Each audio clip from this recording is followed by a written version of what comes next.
Today we're making this delicious vegetable paella. You're going to need 3 tablespoons of olive oil, an onion, 1.5 teaspoons salt, 6 garlic cloves, 2 teaspoons paprika, a can of chopped in tomatoes, brown rice, a can of chickpeas, 3 cups vegetable broth, 1/3 cup dry white wine, a can of artichokes, 2 bell peppers, 1/2 cup Kalamata olives, black pepper, parsley, 2 tablespoons lemon juice, and 1/2 cup of frozen peas. Firstly, you want to give your peppers a clean. You can use 2 red or mix up with an orange like I did. Then peel and chop your onion, and then slice your peppers into long, thin strips. I then proceeded to preheat my oven to 180 degrees. Oops, there we go. Then grab your oil and apply 2 tablespoons. Don't worry, I raw dog it too.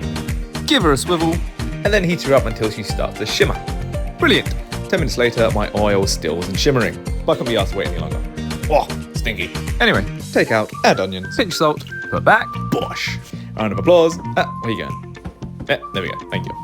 It's at this point I realised that a Dutch oven isn't the same as an oven, but actually the name of the skillet. And that I should have been doing this on the stove all along. Ironic round of applause.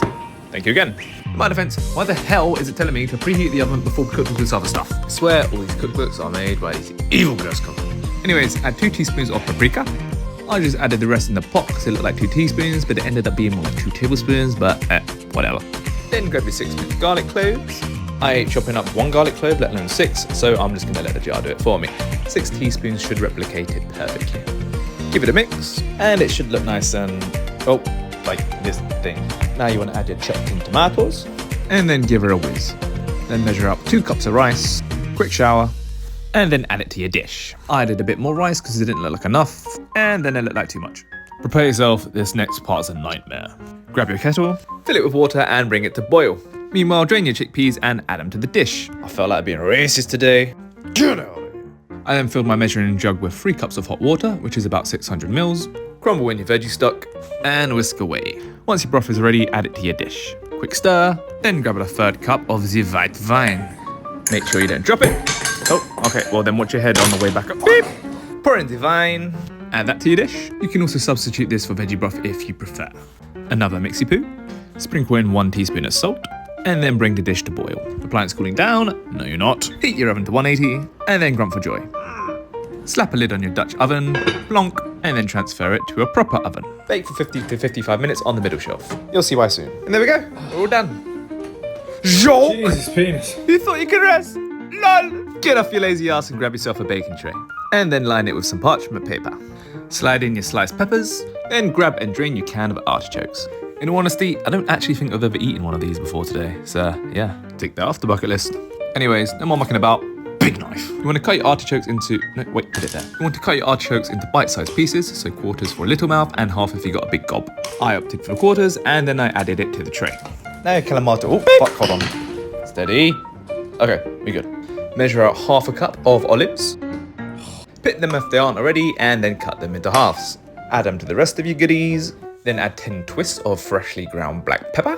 Drizzle over a tablespoon of oil. I'm opting for the spray and pray here for a more even coat. You're also supposed to add 1/2 teaspoon of salt, but I forgot. Anyways, fresh around your veg and get them all mingling. Spread them out so they cook evenly. Stash it at the top of your oven and roast them for about 40 to 45 minutes. Great work! Another round of applause. Okay, it's enough! While that's cooking, have yourself a well-deserved nap. Good night, my sweet prince. Okay, wakey. Fill 1/2 cup with peas, or 3/4 like me, because I like peas. Then grab a 1/4 cup and fill it with parsley. Once your rice is cooked, take it out of the oven. Watch out, she hot and heavy. Okay, big reveal. Ta-da!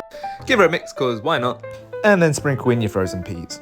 Another why not mix, and then go and grab your roasted vegetables. Delightful.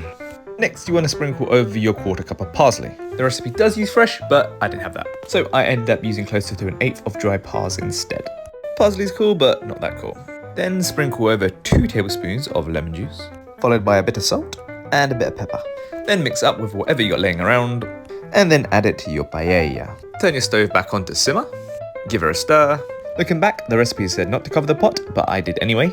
You want to simmer for about 5 minutes, quote, until the bottom layer of rice is well brown and crisp, unquote. Personally, I like my rice to taste like rice, not rocks, so I didn't do that. Anyways, here she is, drip drip. Give her one final mix, and here she is in all her Spanish glory. After she's cooled her beans a little, serve her up. This dish can serve 2 fatzos or 3 to 4 regular sized people. I opted for fatso. Yum. I garnish with some parsley to try and get a good thumbnail. Little bad, but pot look better. Okay, so moment of truth. Was it worth the 90 minutes cooking? The taste test will find out. This is bloody hot, so yeah, 1 sec. Oh yeah, I'm wearing a hat because I got a haircut today and the barber butchered me, if you were curious. Anyways, here we go.